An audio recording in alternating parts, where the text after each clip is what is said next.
David Bellavia is the first and only living Iraq veteran to receive the Medal of Honor, our country's highest military honor. He was awarded the Medal of Honor for heroic efforts on November 10, 2004, during the third battle in Fallujah, saving the lives of his unit members. He founded the advocacy organization Vets for Freedom in 2005 and returned to Iraq as an embedded reporter covering heavy fighting in 2006 and 2008. In 2007, he wrote and published House to House. He has also written Remember the Ramrods, which is the book you'll be receiving tonight. It's my honor to introduce Medal of Honor recipient David Bellavia.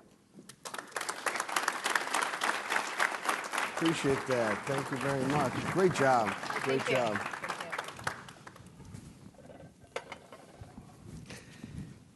All right, a very different kind of memoir in our second book here. And I want to ask you about storytelling, because you don't even get through the first couple pages of the prologue before you're riveted and drawn in, and you realize David is an exceptional writer and a master storyteller. So I'm interested, is this a skill that you've always had, or did you develop the ability to tell masterful stories along the way? I'm going to allow you to continue, because that is a very delightful way to thank you. No, that's very kind of you.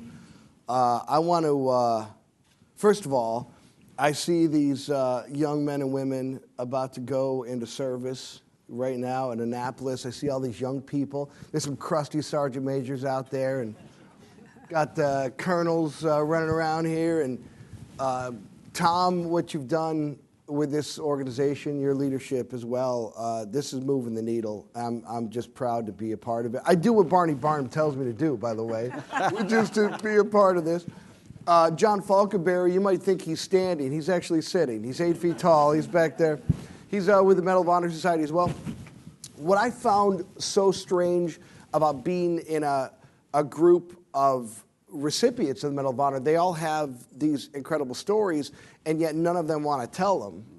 And so I met Terry Bradshaw a couple of years ago, and he has 7 memoirs, and he doesn't even get to the Fox Sports years. He's just focused solely on being a quarterback.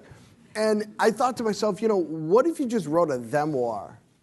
What if you just tell the story of your men, the story of your soldiers, and realize that we're all I'm a product of my leadership.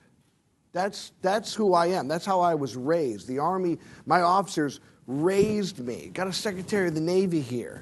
We're different branches. We were more afraid of you than Al-Qaeda, right? You had more power over us than the enemy did. We don't want to disappoint the people that came before us. And so when you start to get into, we just came back from Normandy and hung out with these 107-year-olds, and the secret to life is gin and fighting Germans, evidently, because they're 105, they're healthy as a horse, and you're talking, and they're the same stories. And what I couldn't say at 20, now at middle age, I don't have any fear, and I couldn't tell my friends that I loved them, because that wasn't cool. And now that we've lost so many, I want to make sure every person that's in my circle knows how I feel about them. Sure. And that's a huge part.